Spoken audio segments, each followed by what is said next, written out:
Thank you, Shannon, and let me welcome everybody. The last time I had a news conference that was this well attended is when I was Chief of Detectives at the Tulsa Police Department, and we had a businessman, Roger Wheeler, killed in Tulsa out at Southern Hills Golf Club. And just this past year, Whitey Bulger was convicted of that crime, along with others who were convicted here in Tulsa. But I'm glad to see everyone here, and I want to thank you for coming. I want to recognize Shannon for the job that he's done under these circumstances, and under Sheriff Tim Albin and the entire officers of the Tulsa County Sheriff's Office. You know, I had a public meeting on Tuesday, April the 6th, at the courthouse, and no one came. We had two inspectors in here from CALEA, the Commission on Accreditation. They come in specifically to look at our policies and procedures and to see if we're meeting national standards. This is the 7th time they've come to Tulsa, and very rarely has the press ever covered the professionalism that occurs in this agency. And we have an incident where a life was taken, and that's the business we're in, is life and deaths occur every day in law enforcement. And it affects everyone in this community. It affects the entire agency that it happens in. And there's been a lot of things said about the Sheriff's Office that are untrue. And hopefully I'll be able to answer some of those questions today. First, I want to speak directly to the Harris family. We are sorry Eric was taken from you. For this, I'm sorry that we all were involved, and my sympathy goes out to that family. I think it's very important anytime a life is lost in our community that we all need to stop and hesitate and say a prayer.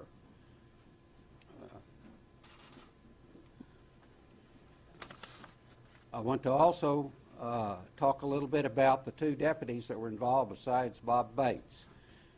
Through our administrative process, we will review what those officers did, and we'll take some administrative action.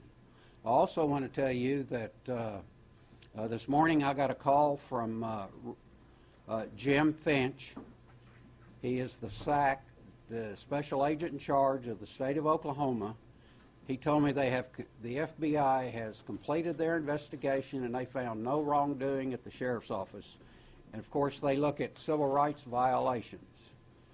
If you have any questions about that investigation, I would refer you to Mr. Finch or Rich Davis, who's the local supervisor for the FBI. I want you to also know that the deputies have been reassigned for their own safety. There's been some threats made against them and their families. You know, they have a family and kids, and I'm very concerned about their safety. They've been reassigned, but they haven't been suspended. But we will take action on that once some of the court cases are resolved with Mr. Bates.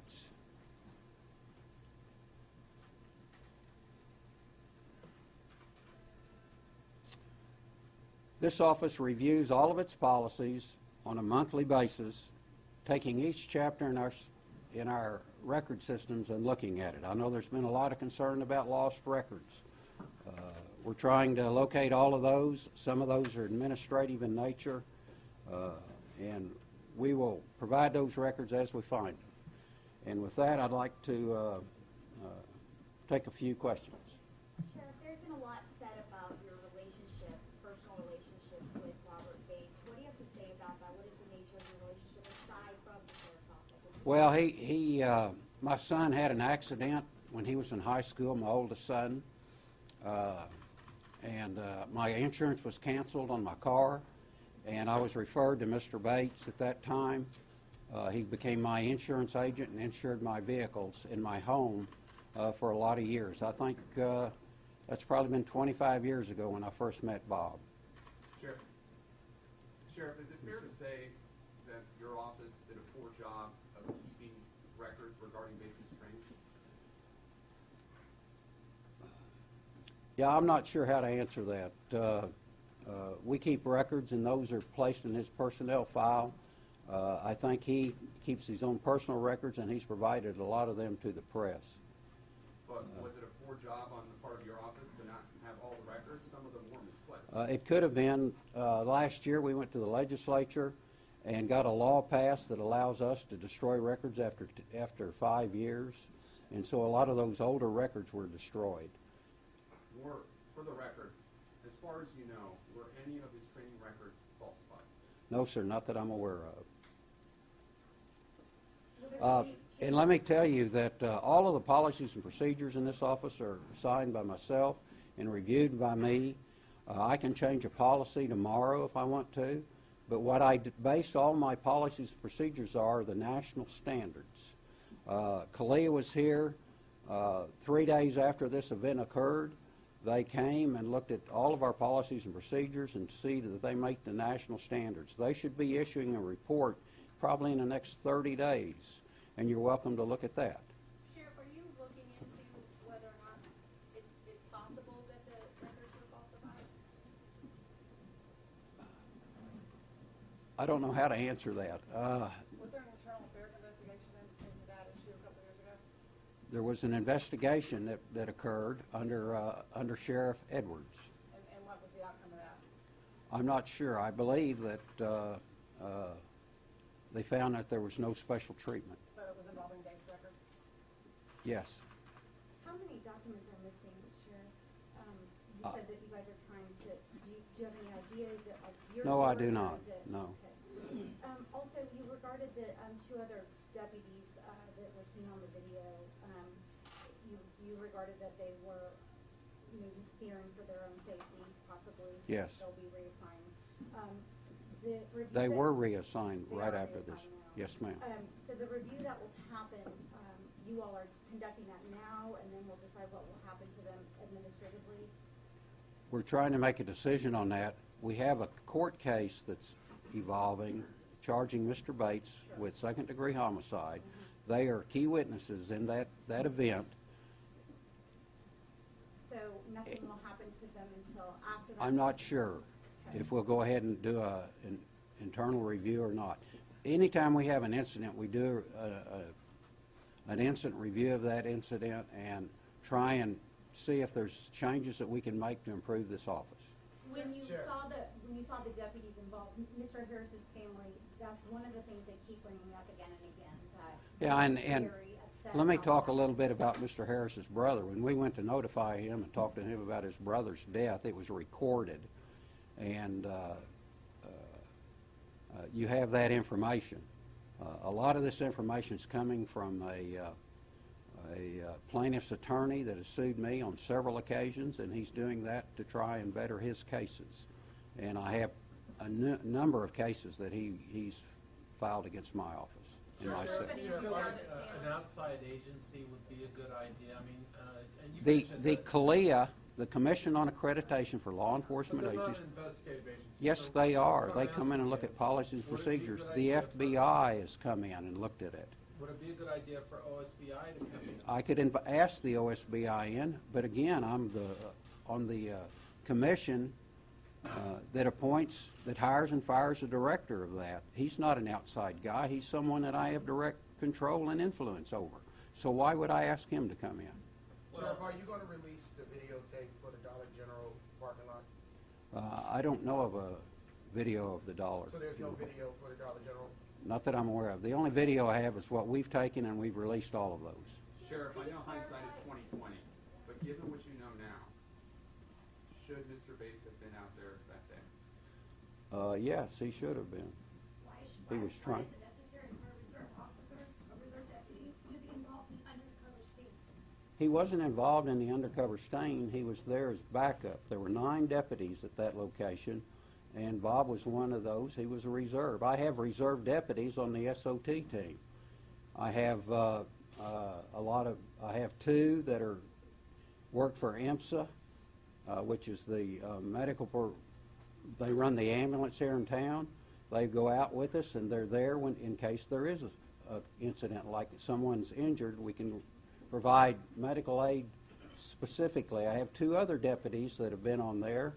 One is who was my attorney and good friend, Reuben Davis. He served on the SOT team.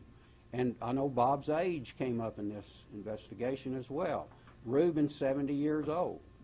Reuben felt that he no longer could provide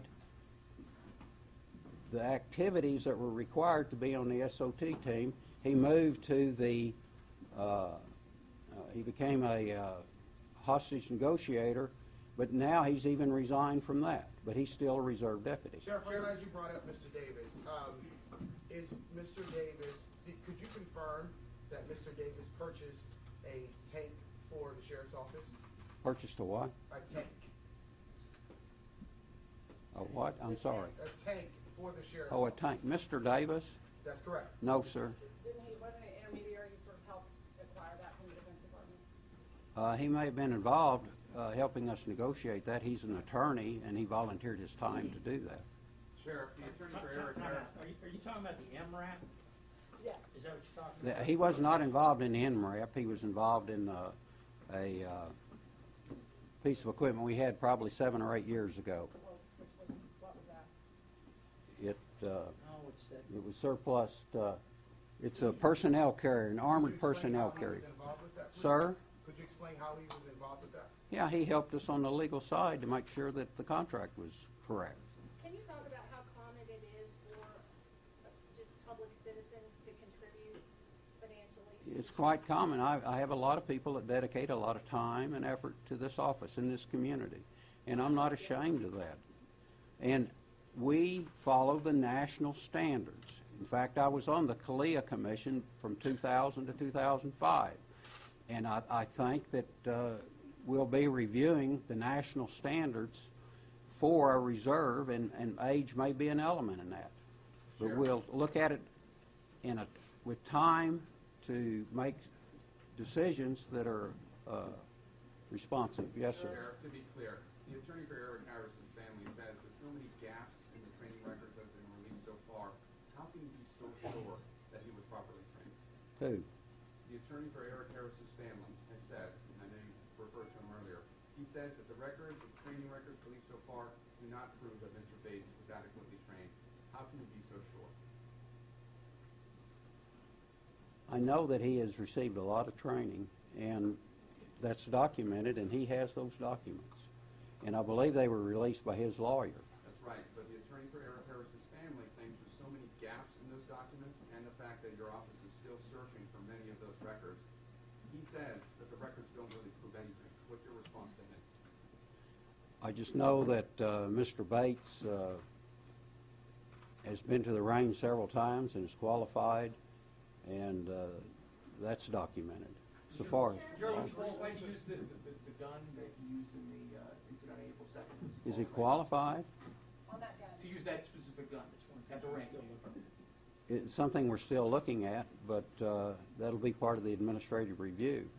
Sheriff, As far as- Stanley said that this phenomenon of slips at capture was what led Mr. Bates to confuse a bright yellow taser for a small black handgun. There's a number of experts who've come out since then and said that in a lot of ways this is junk science. Do you still stand by this phenomenon? You know, I'm not an expert in that area, so I can't speak to it. I know that Mr. Bates is going to be tried for a homicide, and those facts will come out then. Sheriff, have you removed deputies from any other team or section of your department? Other than the two that I removed? Since April 2nd, have you removed any other reserves on any other team? No, sir, I have not. Do you agree with the charges against Bob Bates? Do you agree with the formal charges against Bob? I agree with the district attorney has done, yes, sir. Sheriff, And there it- are allegations of you and some other members of the sheriff's office possibly taking trips to the Bahamas, things of that sort, paid for by Robert Bates. Is that true? No. Let me say, part of it's true, yes, but I paid for part of it that I went to. And it wasn't just Bates that went with me, or I went with him. The undersheriff was there along with another reserve. And this was just a personal vacation? Yes. How many times have you guys? How many times have I been where? To the Bahamas with Bates? I believe once. I've been twice with the other reserve deputy. Has that had any influence on your decisions over Bates, the fact that you guys have been friends for 25 years? No, it Make has this, you know? not. No. Sheriff, Eh, this incident is, Could you go ahead and affected finish your that ability to question, lead? Sheriff? Could you go ahead, since you were interrupted, could you go ahead and finish whether that had any influence on you? It didn't have any influence on me. You know, I could have waived all of those requirements if I felt like it. I've waived a lot of reserves that come over and that have been in other law enforcement agencies. It's one of the options. Sheriff, does that speak to a larger problem that you can waive all the requirements, the training requirements? Right? No, I don't waive. I waive them. I look at their experience and their background. If I have a guy that retires from the Tulsa Police, and let me give you an example. Lieutenant Tom Lester retired from the Tulsa Police Department probably 15 or 20 years ago, about the time I did. He came over and became a reserve. He did a lot of investigations. One of the things I really like to do is when we have an unsolved homicide, I like to take a reserve and say, look, here's one case. You can take it and work it and see if you can find the suspect and bring this case to a close. And that's all they do while they're here is work on one case, and it expands my manpower in this organization much larger than I can pay with the tax money that I receive. Sheriff, I got a question. The family said that he was trying to straighten out his life, but yet he was doing multiple felonies with drugs and guns, and he wasn't really trying to straighten his life up, was he? Yeah. You know, I don't want to get into what Mr. Harris was doing and all the events of that day. Again, Mr. Bates is going to be on trial for a homicide, and a lot of the truth will come out there, and I'm sure there will be civil litigation that follows this whole event. And unfortunately, plaintiff's attorneys directed a lot of the news on this circumstance, and it's unfortunate. If Mr. Bates is acquitted, will you allow him to return to the reserve deputy program? I don't think he wants to. The scene was cleared very quickly after the shooting. Is that normal? Yes. The scene was cleared because the victim was transported, and then the other thing, it happened in the street, and once the evidence was collected, we cleared the street. You know, this past year, I was in Israel.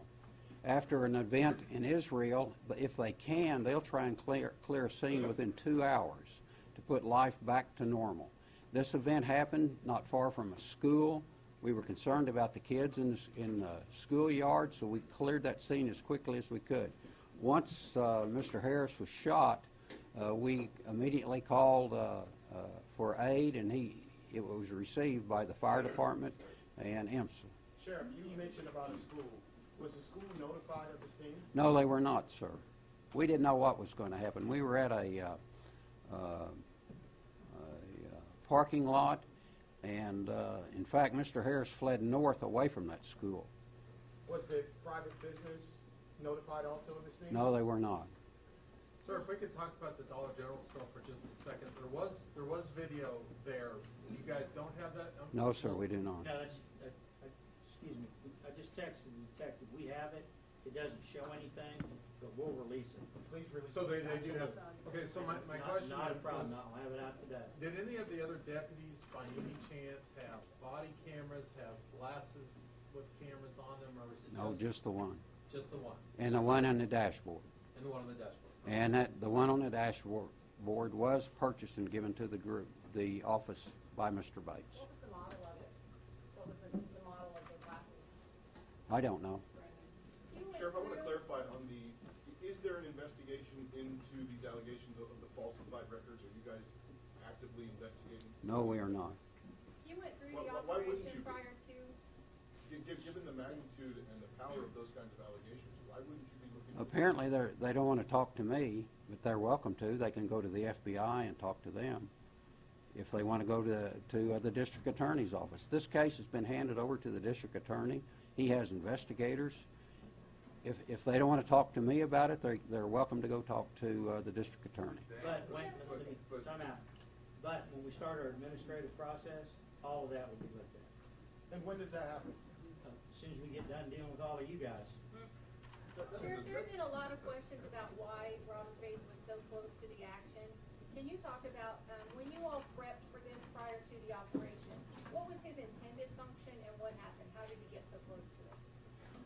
Bob was on the outer perimeter, and Mr. Harris ran directly towards him, or in his area.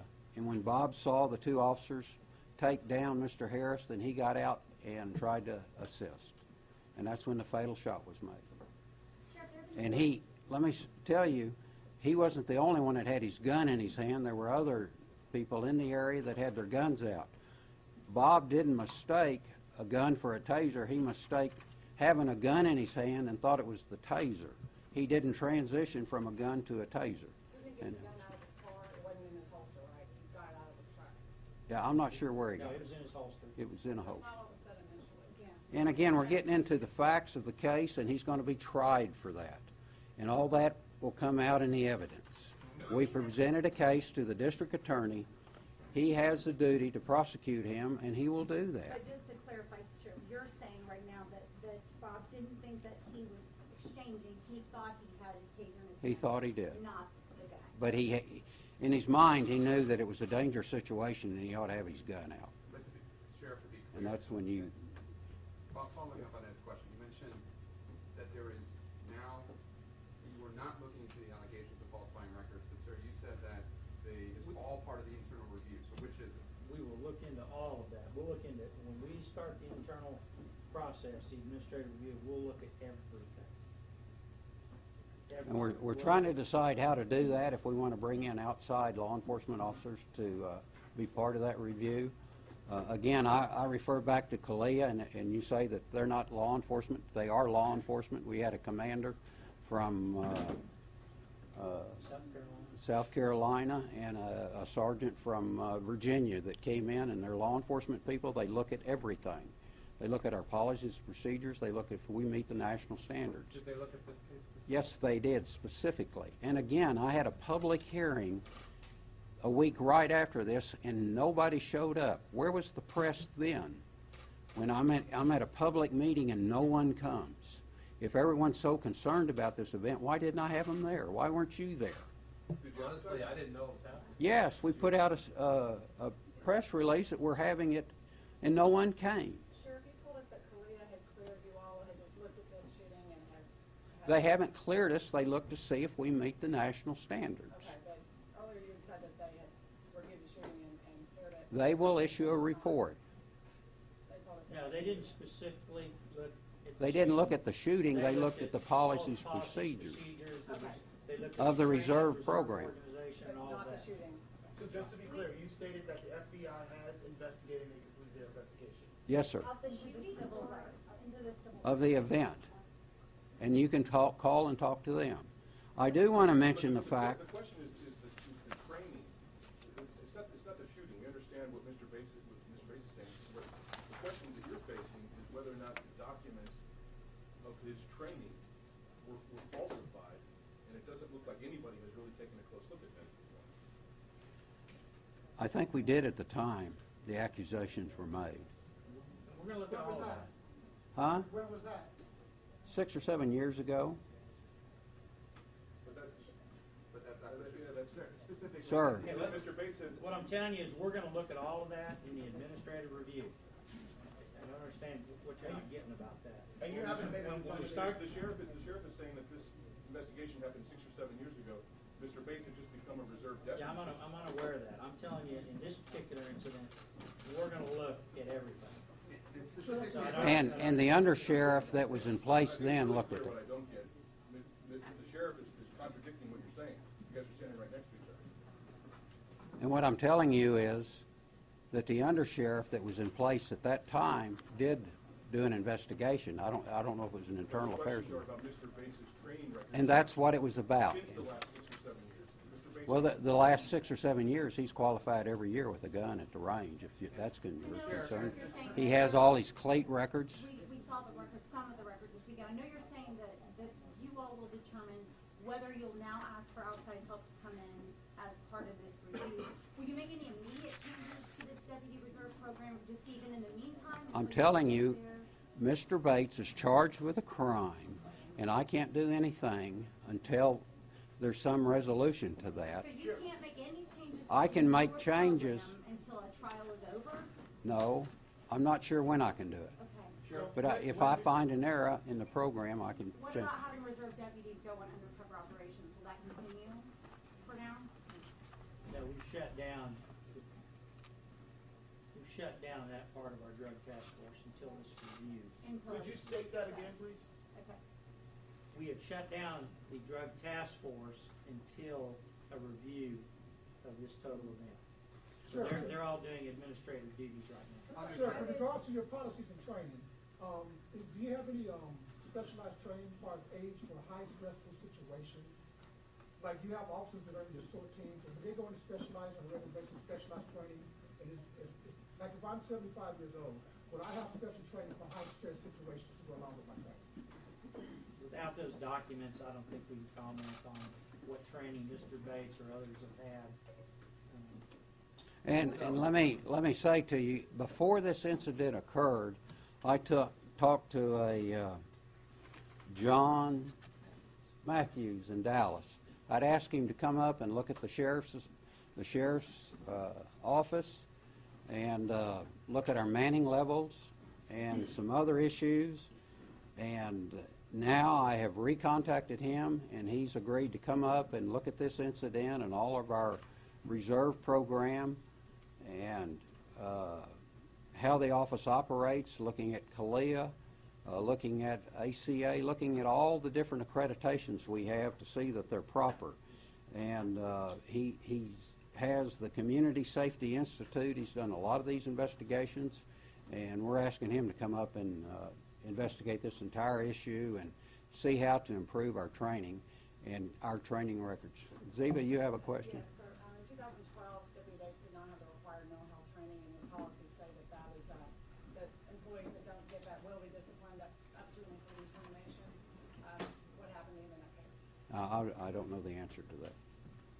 Sheriff, do you think this? Hold up for a second, guys. We're going to take about 3 more questions, and that's going to be it. It'll be about 9:30. The sheriff's got other issues that he has to deal with today. Again, I want to remind you there's going to be a groundbreaking ceremony a little bit later this morning. So 3 more questions, and can we hold it to some questions that maybe haven't been asked and answered? I mean, we continue to ask a lot of the same questions. So let's try something a little different. Maybe 3 more questions, please. Sheriff, what about the training center? Do you think this issue has affected your ability to lead, and do you have any plans to resign from the office?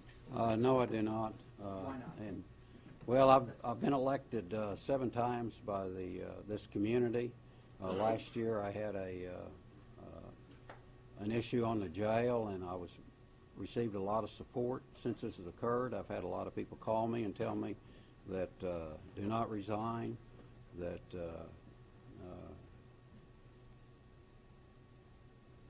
they don't question my integrity, and they're not sure why everyone else is, other than what a plaintiff's attorney has put out with several people that I have disciplined and fired from this office. And that's some of your sources. Obviously, it's been a very difficult time for you and for everybody here. What has this been like for you? I mean, I know you're frustrated with us. Well, one of the things I tell all my employees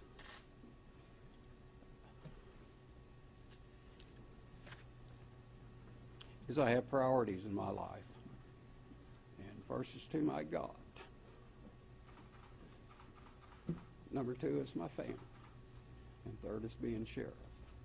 And the reason I wasn't here Friday is I had planned a trip with my wife, and we went on it. So. 1 more question, please, and that's it. Sheriff, can you speak directly about the training center that is built in your name? Well, we're building one, and I didn't ask to have my name put on it. That was a decision made by other elected officials. So you have no bearing? I did not really want my name on it, but people wanted to put it on there, so they did. Do you know about the training center, the assault village that's included? Sir? The assault village that's included inside the training center? Talking about the shoot house. We want to do that down the road. It won't be immediate.